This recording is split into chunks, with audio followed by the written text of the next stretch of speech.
নির্বাচনের বাকি আর মাত্র ৮ দিন ঘনিয়ে আসছে সময়, আর প্রচারে জোর বাড়ছে প্রার্থীদের। রয়েছে নানা প্রতিশ্রুতি আর আশার বাণী, আবার কারো কারো আছে পাহাড় সমান অভিযোগ। তারপরও চালিয়ে যাচ্ছেন গণসংযোগ।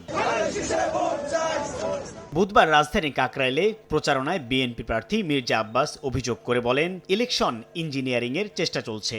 একই আসনের প্রার্থী Nasiruddin Patwari level playing field নেই উল্লেখ করে নির্বাচনের স্বচ্ছতা নিয়ে আশঙ্কা প্রকাশ করেন। কিছু লোকের প্রার্থীর এমন কথা শোনা যাচ্ছে যে তারা জিতবেই, ওয়ারে সাধারণ লোক জানে, আমি নিজেও বুঝি যে ওদের জেতার কোনো সম্ভাবনা নাই। এত কনফিডেন্স ওরা কোত্থেকে পায়? যেখানে জনগণের যারা ভোট দেবে সেখানে ইঞ্জিনিয়ারিং হওয়ার সম্ভাবনা আছে। বাংলাদেশের যে অবস্থা আছে, মিডিয়া এক পক্ষে চলে গিয়েছে, প্রশাসন এক পক্ষে চলে গিয়েছে, এবং সেখানে বিভিন্ন জায়গায় হলো আমাদের ভয়ভীতি দেখানো হচ্ছে। তো তাহলে কিভাবে হলো লেভেল প্লেইং ফিল্ডটা হচ্ছে? এটা একটা অসম ফিল্ড। ঢাকা ৬ আসনে গোপীবাগে প্রচারণায় বিএনপি প্রার্থী ইশরাক হোসেন বলেন, এক হোল্ডিং এর বিপরীতে একাধিক ভোটার থাকতে পারে না। এ বিষয়ে কমিশনকে সতর্ক থাকার আহ্বান জানান তিনি। বেশ কিছু হোল্ডিং অ্যাড্রেসে ৭০, ১০০, ১২০ জন করে ভোটার রেজিস্ট্রেশন করা হয়েছে। যে এই রিপোর্টটা যখন আমরা ভোটার স্লিপ দিতে যাচ্ছি বাড়ি বাড়ি, আমাদের গত ২ দিন আগে এই কার্যক্রমটি শুরু হয়, তখন এই ধরনের কিছু রিপোর্ট আমরা পেয়েছি।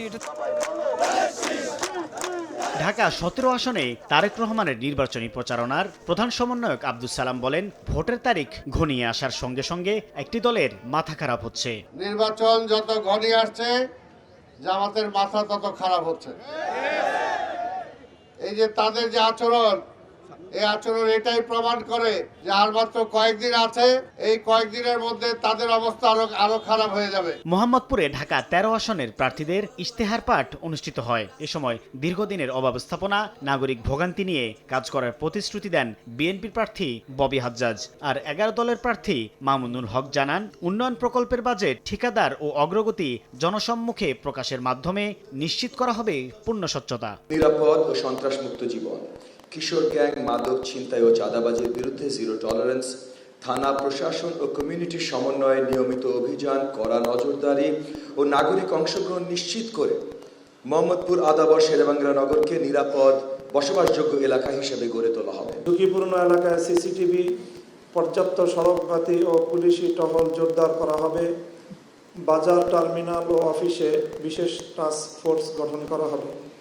টেন্ডারবাজি ও রাজনৈতিক চাঁদাবাজি বন্ধ করা হবে।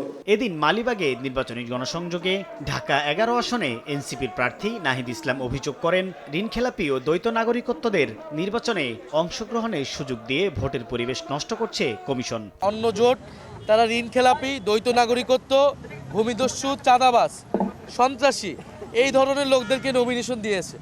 ফলে এটা আমাদের জন্য একটা দুঃখজনক যে 5ই আগস্ট পরবর্তী আমরা একটা ভালো প্রতিদ্বন্দ্বীও পাচ্ছি না। নির্বাচন ঘিরে পাশের দেশ ষড়যন্ত্র করছে বলে অভিযোগ করেন নাহিদ ইসলাম।